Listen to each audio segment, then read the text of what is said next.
du Sénégal une requête pour le retour des biens volés. Il y a, dit-il, des instruments pour rapatrier l'argent public caché. Le Soleil, Walfadjri et l'As publient les propos de ce Sénégalais, de même que ceux du président Macky Sall. Je n'ai pas donné d'instructions sur les audits et ceux qui n'ont rien à se reprocher, franchement, doivent être calmes. Allusion faite aux anciens dignitaires de l'ancien régime. Avec cette déclaration, Macky Sall, notre l'As, se défoule sur les libéraux. Dans la NAS, Mbaye Jacques Diop qui proteste et annonce une plainte contre l'ancien patron de la Sentif Ngouda Fall qu'il juge véreux et malhonnête. Les deux hommes ont toujours eu des rapports houleux depuis le temps où Mbaye Jacques Diop était maire de la ville de Nafissatou Diouf, Rufisque. Ngouda Fall était justement le payeur à la municipalité. Dans tous ces états, après son deuxième passage à la DIC, Mbaye Jacques Diop n'a pas hésité devant les enquêteurs à mouiller 3 de ses collaborateurs, écrit le quotidien. D'ailleurs, ces anciens collaborateurs de l'ex-président du CRAES sont convoqués aujourd'hui et des vérifications auprès d'établissements financiers sont prévues. À prévoir donc une confrontation à haut risque, d'autant que l'homme se dit profondément atteint. On a sali mon nom, celui de mes enfants et de mes épouses, martèle le maire honoraire de Rufisque dans Walf Grand Place. Le maire de Rufisque, l'ancien maire de Rufisque, qui dit avoir été libéré par les enquêteurs et qu'il ne reviendra pas plus jamais à la DIC.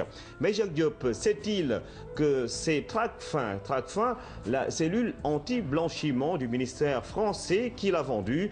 Libération pose la question et donne quelques indices pour s'appuyer sur une déclaration du président Wade lors d'un comité directeur du PDS. Mais Jacques Diop avait-il laissé entendre voler 300 millions de francs CFA?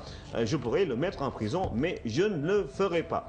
Le père de Karim Wade qui parlait de cette affaire et qui traitait à sa guise les dossiers d'audit de la Sentif, quand il balançait cette révélation fracassante, explique Libération, rare était ceux qui savaient qu'il évoquait le rapport Sentif sur l'ex-CRAES. En vérité, soutient Libération, ni la Sentif, ni le Crédit Lyonnais, banque dans laquelle plusieurs dépôts ont été effectués au nom de Mbaye Jacques Diop, ni la Sentif donc, n'ont déclenché cette affaire qui vaut des déboires à l'ancien patron de la Sentif.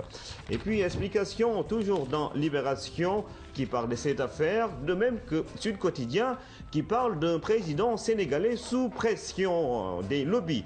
Le journal parle ainsi des milliards, des ordures qui font saliver, alors que l'État est en train de jeter les bases d'une gestion efficace des ordures ménagères. Voilà que des personnes s'invitent au dossier pour ressusciter un vieux projet après la suppression de la Soprocène. Le pays au quotidien entre également dans les bus de Dakar Demdik pour évoquer une bamboula qui a fini de livrer ses secrets.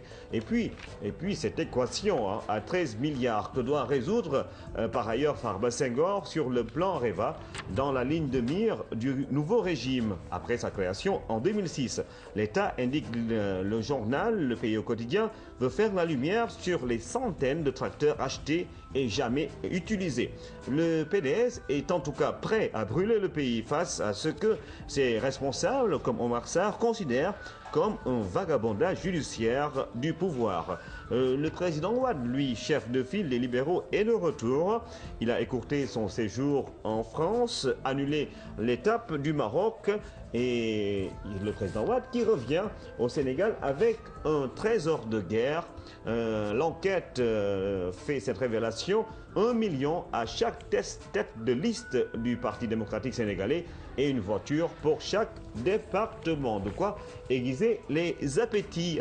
À Saint-Louis, on attend les ministres de la République, de même que le président, pour des dossiers assez chauds sur la vieille ville, les infrastructures, le tourisme justement, la pêche et notamment les inondations. Saint-Louis qui accueille le premier conseil des ministres décentralisé du gouvernement de Abdoul-Mbaye Nafissatou. Ibrahima Djedjou, voilà, qui est dit, bien dit. Merci pour cette revue de presse. Ouais, Ton coup de cœur pour les canards de ce matin, c'est quoi? À Libération. Libération.